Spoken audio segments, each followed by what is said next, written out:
কারা কারা চাইছে। এটা আমরা যেভাবেই বলি না কেন, যখন আমাদের দাবির মধ্যে সিমিলারিটি দেখা যায় এবং একইভাবে দুজন ফাইট করে, ধরে নিতে হবে তাদের মধ্যে এক ধরনের পলিটিক্যাল অ্যালাইনমেন্ট তো বটে, আন্ডারস্ট্যান্ডিংও আছে। সো ছাত্র শিবির কী বলেছে, ছাত্র দল কী বলেছে, বৈষম্য বিরোধী ছাত্র আন্দোলন তারা কি বলছে, সেগুলো আমরা একটু কথা বলতে চাই, তারপর সমাধান নিয়ে কথা বলবো। গতকালই বৈষম্য বিরোধী ছাত্র আন্দোলনের একাধিক নেতা বিএনপির মানে ছাত্রদলকে ছাত্রলীগের সাথে তুলনা করেছেন এবং তাদের একই রকম পরিণতি হবে বলে হুমকি দিয়েছেন। জনাব হাসনাত আবদুল্লাহ, জনাব হান্নান মাসুদ তারা স্টেটাস দিয়েছেন, বক্তব্য জনাব সার্জিস আলম প্রত্যেকে একই কাজ করেছেন। সো তাদের অবস্থান গতকাল আমরা খুব ক্লিয়ারলি দেখেছি। শুধু তাই না, তারা ঢাকা ইউনিভার্সিটিতে গতকাল কুয়েটে যা হয়েছে সেটার প্রতিবাদে তারা সমাবেশ এবং মিছিলও করেছেন। পাল্টা ছাত্রদলও ঢাকা ইউনিভার্সিটিতে মিছিল করেছে। গতকাল ছাত্রদলের অফিসিয়াল পেজ আমি দেখলাম, তার মধ্যে খুব অফিসিয়াল স্টেটমেন্ট আমরা দেখিনি, কিন্তু মূলত একটা আহ্বান ছিল তাদের জায়গা থেকে, সেটা হচ্ছে তারা কাউকে প্রকাশ্য রাজনীতিতে আসতে বলছেন। আমরা বুঝতে পারি এটা শিবিরকে উদ্দেশ্য করে বলা, তারা সেটা বলছেন যে প্রকাশ্য রাজনীতিতে আসা। আর শিবির অফিসিয়াল স্টেটমেন্ট দিয়েছেন। আমি শিবিরের সভাপতির স্টেটমেন্টটা আমি আসলে একটু পড়তে চাই, এর মধ্যে কতগুলো ফাইন্ডিং আছে, যেহেতু অফিসিয়ালি তারা একটা স্টেটমেন্ট দিয়েছেন তাদের অফিসিয়াল পেজে, এটা একটু জানিয়ে রাখা দরকার। তারা ছাত্রদলের প্রতি আহ্বান জানাচ্ছেন। তারা ছাত্রদলকে বলছেন, আমরা শত্রু মনে করি না ফ্যাসিবাদের বিরুদ্ধে, সরাসরি কিংবা কৌশলে অনেকবারই বোঝানোর চেষ্টা করেছি অতীত থেকে শিক্ষা নিয়ে গঠনমূলক ছাত্র রাজনীতির ধারায় ফিরে আসুন, কিন্তু বন্ধুপ্রতি আবার ছাড়া না দিয়ে বিগত ফ্যাসিস্ট এবং তাদের শাহবাগী দোসরদের পরামর্শে অগ্রসর হচ্ছেন। এটার কারণে কুয়েটে প্রমাণিত হয়েছে জুলাই আগস্টের ছাত্রলীগের কর্মকাণ্ডের সাথে পার্থক্য কোথায়। তারা আবারও বলছেন, আমরা আপনাদের শত্রু নেই, বিগত সময় আপনাদের যতটুকু ত্যাগ, এই জায়গাটা আমার কাছে খুবই ইন্টারেস্টিং লেগেছে। ব্র্যাকেটে লিখছেন, কম হোক বা বেশি হোক তার স্বীকৃতি দিতে আমরা কৃপণতা করি না। মানে এই মুহূর্তে ওনার এই বাক্যের মানে হচ্ছে ছাত্র শিবির এই মুহূর্তে দেশের যাবতীয় এই যে ঘটনা ঘটলো তার মূল অথরিটি তারা এখন বসে বসে কৃতিত্ব দিচ্ছেন। ব্র্যাকেটে লিখছেন সেটা কম হোক বা বেশি হোক, এটা একটা খোঁচা। পরিকল্পিতভাবে ছাত্র শিবিরের সভাপতি এই খোঁচাটা দিচ্ছেন ছাত্রদলকে, মানে তারা সব ঘটিয়েছেন, এখন আপনারা কিছু যতটুকু করেছেন কম বা বেশি আমরা সেটা স্বীকৃতি দিচ্ছি এবং আমি অথরিটি। আমি বহুদিন ধরে বলছি এবং গতকাল একটা ডিটেল ভিডিও করেছি, এই ক্রেডিট ক্লেমিংই আসলে আমাদের রাজনৈতিক পরিস্থিতি নষ্ট করেছে এবং এটা শুরু করেছে ছাত্র শিবির এবং বৈষম্য বিরোধী ছাত্র আন্দোলন। এটার আরেকটা নজির খুব ক্লিয়ারলি দেখছি এবং এটা কোনো দিন আমাদের পলিটিক্যাল যে অ্যাটমসফিয়ার, পলিটিক্যাল যে ল্যান্ডস্কেপ এর ভালো করবে না, মন্দ ছাড়া অলরেডি খারাপ করেছে এবং এই প্রবণতা চলছে। উনি স্বীকার করছেন, মানে আমি কাজটা করেছি, আপনি আমাকে সাহায্য করেছেন এবং সেটা কম বা বেশি হোক। তীব্র প্রতিবাদ করছি এই ধরনের ভাষার এবং প্রথম দিন থেকে করছি, যাকেই বলুন না কেন। এই ক্রেডিট ক্লেমের চেষ্টা গত কয়েকদিন আমরা দেখেছি জাতীয় নাগরিক কমিটিকে কেন্দ্র করে শিবিরের ক্রেডিট ক্লেম করা নিয়ে কি ঘটেছে, খুবই হাস্যকর এবং পলিটিক্যাল ইম্যাচিউরিটিও। এটা দেশের ক্ষতি করছে এবং তাদের রাজনৈতিক ভবিষ্যতেরও ক্ষতি করে বলে আমি মনে করি। তারপর বলছে, কিন্তু আপনারা হাঁটছেন ঠিক উল্টা পথে, দখলদারিত্বের মনোভাব পরিহার করে শিক্ষা ও সেবামূলক ছাত্র রাজনীতির ধারায় ফিরে আসুন। তারপরে ভূমিকা রাখতে বলছে, হুমকি আছে। তারা বলছেন, যাদের পরামর্শে অগ্রসর হচ্ছেন তারা ছাত্রলীগকে যে পরিণতি বরণ করিয়েছে আপনাদের একই পরিণতি বরণ করতে ছাড়বে না।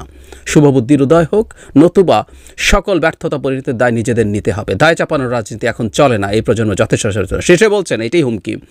বিশেষ অনুরোধ, ছাত্র শিবিরের উদারতাকে দুর্বলতা ভাববেন না। ছাত্র শিবির কোনো ব্যক্তি বা দলের পূজা করে না, এক আল্লাহর গোলাম হিসেবে শুধুমাত্র রবের কাছেই মাথা নত করে। উদারতাকে দুর্বলতা ভাববেন না। ওনারা উদারতা দেখিয়েছেন, দুর্বলতা ভাববেন না। ওনারা উদারতা থেকে সরে আসতে পারেন। তাদের জেনারেল সেক্রেটারি তার মন্তব্যে আমি একটু যোগ করি, যখন দায় চাপানোর কথা বলছেন, তারপর একটা জায়গায় বলছেন, এর চেয়ে হীন, নির্লজ্জ ও স্বৈরাচারী আচরণ আর কি হতে পারে। তারা ছাত্রলীগ ও ফ্যাসিবাদকেও হার মানিয়েছে। শিবিরের জেনারেল সেক্রেটারি বলছেন, গতকালের ঘটনা যা ঘটেছে ছাত্র দল যা করছেন, তারা ছাত্রলীগ ও ফ্যাসিবাদকেও হার মানিয়েছেন, মানে এটা তার চাইতেও খারাপ। আমি এখানে আরেকটা জিনিস একটু যোগ করে রাখি, খারাপ না হলে প্যারালাল করার চেষ্টা করা হচ্ছে। সব শিক্ষা প্রতিষ্ঠানে জুলাই গণহত্যা, কুয়েটে ছাত্রদলের হামলার ভিডিও প্রদর্শনী, এটা বৈষম্য বিরোধী ছাত্র আন্দোলন এই কাজটা করবে। তারা বিভিন্ন শিক্ষা প্রতিষ্ঠানে জুলাই গণহত্যা করছে, তার সাথে পাশাপাশি ছাত্র দলের কুয়েটের হামলা তাদের ভাষায় মারামারি হয়েছে, আসলে শুধু হামলা হয়নি, দুই পক্ষেই মারামারি হয়েছে। এমন না যে কোনো পক্ষ মার খেয়ে পাল্টা সরে গেছে, প্রত্যেকে পাল্টা করেছে। কে শুরু করেছে, কে বেশি করেছে, ডিবেট আছে। গতকালই বলেছি সুষ্ঠু তদন্ত হওয়া দরকার। ছাত্র দলে যারা যারা জড়িত তাদেরকে শাস্তি দেওয়া দরকার। ছাত্র শিবির এবং বৈষম্য বিরোধী ছাত্র আন্দোলন যাদের দরকার তাদের প্রত্যেককে এই কাজটা করা দরকার।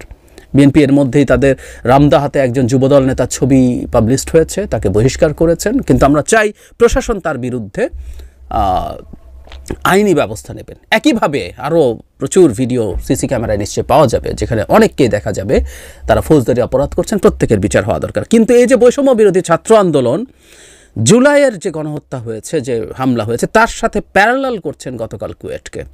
এটা একটা বিভৎস চর্চা। আর ওই যে বললাম সাধারণ সম্পাদক বলছেন সেটা হার মানাচ্ছে ছাত্রলীগ এবং ফ্যাসিবাদকেও। সুতরাং আমরা ট্যাগের জায়গাটা বুঝতে পারছি নিশ্চয়ই। খুবই খুবই অ্যালার্মিং বিষয়। একইভাবে ছাত্র দলের দিক থেকেও যেসব পাল্টা বক্তব্য করা হচ্ছে, মন্তব্য করা হচ্ছে, এগুলো প্রত্যেকটাই আসলে কোনোটা আমাদের গণতান্ত্রিক যে সমস্যা, গণতান্ত্রিক যে ট্রান্সফরমেশন, সেটার পক্ষে হেল্পফুল হবে না।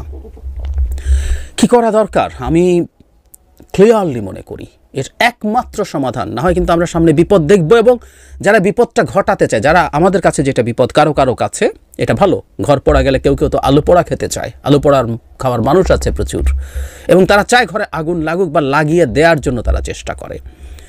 সেটা হচ্ছে এই সংঘাত প্রত্যেকটা শিক্ষা প্রতিষ্ঠানে যদি ছড়িয়ে দেওয়া যায়। এই সংঘাত থেকে মুক্তির একমাত্র উপায় হচ্ছে প্রকাশ্যে ছাত্র রাজনীতি, সব রকম ছাত্র রাজনীতিকে চলতে দেয়া, লেজুর ভিত্তিক লেজুরবিহীন হোয়াট এভার ইট ইজ চলতে দেয়া। ছাত্র রাজনীতিকে নিষিদ্ধ করা কোনো আইনে নেই, কোনো আইনে নেই। বাংলাদেশের রাজনৈতিক দলের নিবন্ধনে আছে কারো কোনো সহযোগী সংগঠন ছাত্র সংগঠন হতে পারবে না।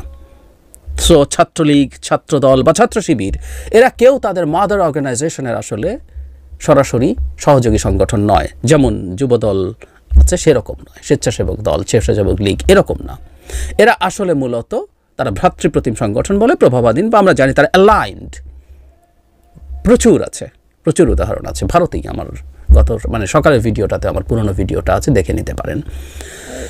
ফলে এই সংগঠনগুলো সহ সবাই, কারো যদি মনে হয় তারা পলিটিক্যাল অ্যালাইনমেন্ট রাখবেন না, বৈষম্য বিরোধী ছাত্র আন্দোলন কি ডিফ্যাক্টো নতুন দলটা সংগঠন না?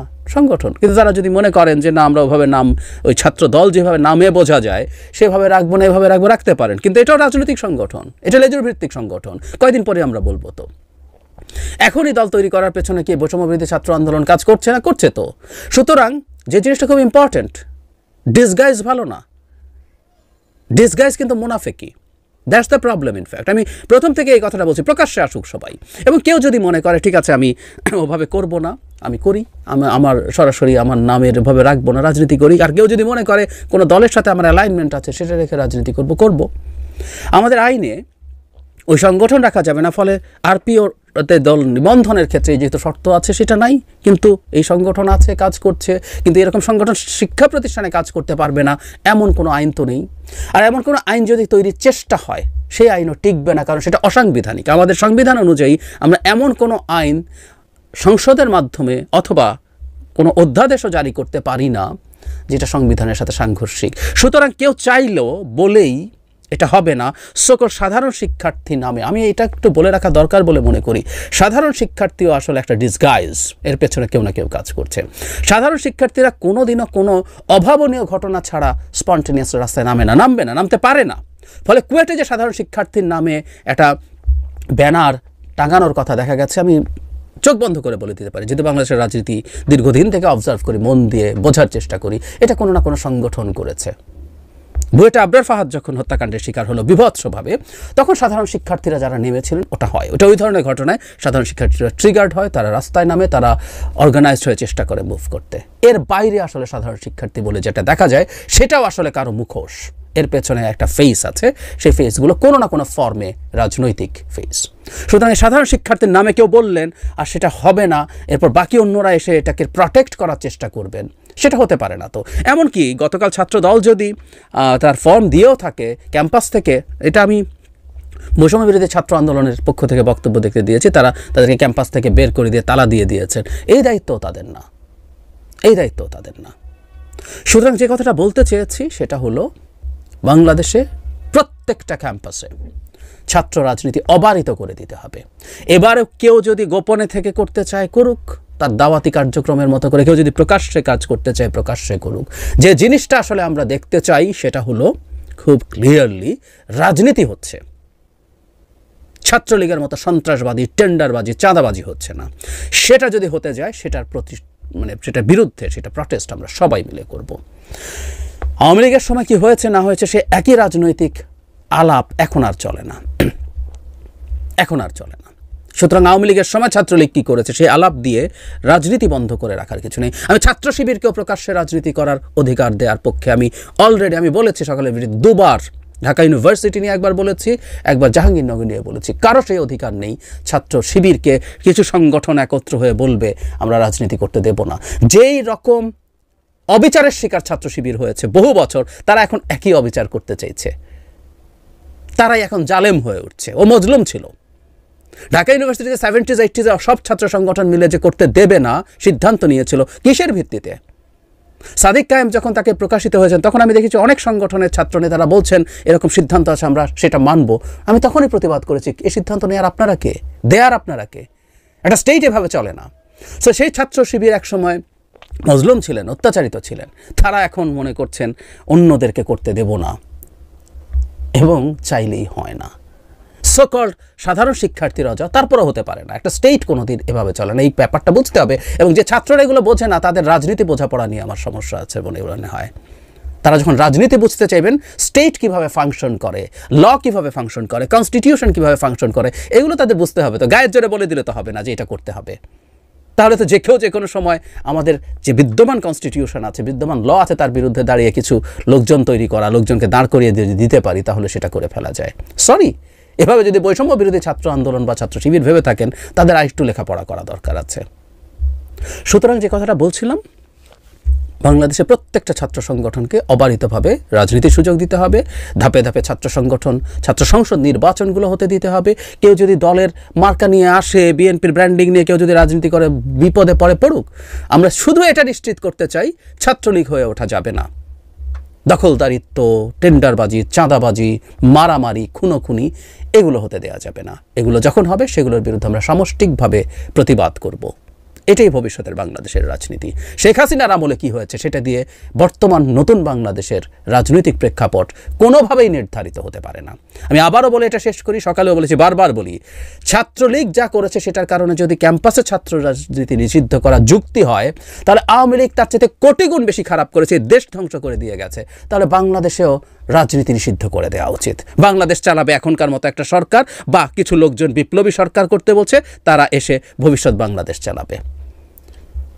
আসলে একটা অস্থিরতা তৈরির চেষ্টা আছে, প্রত্যেকটা তার প্ল্যানের পার্ট।